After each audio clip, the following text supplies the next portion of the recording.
वो महंगाई आपको भी झेलनी पड़ेगी। ये खाली इन किसानों को नहीं झेलनी पड़ेगी। ये किसान तो अपना गुजर बसर कर लेंगे क्योंकि इनके पास तो ज़मीन है, अपना अन्न उगाएंगे, कैसे भी गुजारा कर लेंगे। लेकिन ये कानून पास हो गया तो सारा का सारा अन्न अडानी जी के गोडाउन में जाना है।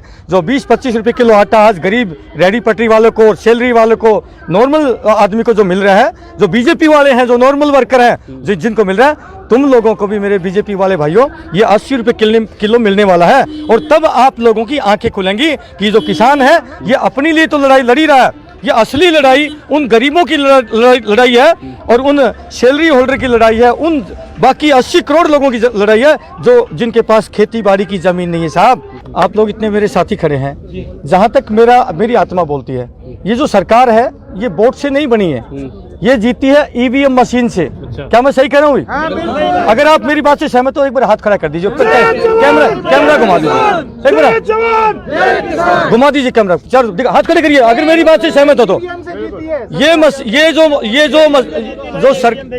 जो सरकार है ये आपके वोट से नहीं जीती है।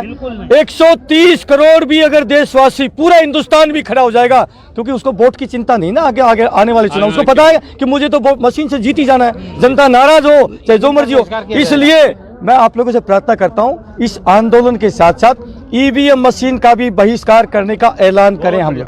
क्या मैं गलत कह रहा हूं?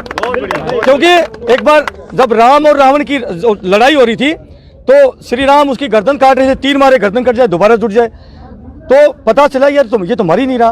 तो बाद में विवेक्षण जी ने बताया कि भाई ये यहाँ से नहीं मरेगा, यहाँ नाभि में मारिए।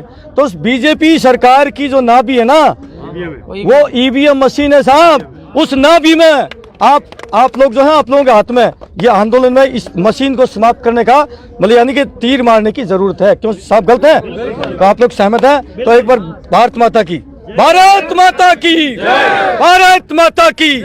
बिल्कुल, जिस तरीके से लगातार जो किसान आंदोलन को बदनाम किया जा रहा है, आज हमारे साथ एक्स सर्विसमैन आर्मी के लोग थे, बात एक मेजर साहब भी थे, कई लोगों ने साफ तौर पे यही कहा कि जो है सिर्फ बदनाम किया जाता है। हम खुद यहाँ पे बैठे हुए कई दिनों से वाच कर रहे हैं, हमें तो कोई पाकिस्तानी या खालिस्तानी या किसी चाइना के लोग हमें नहीं मिले।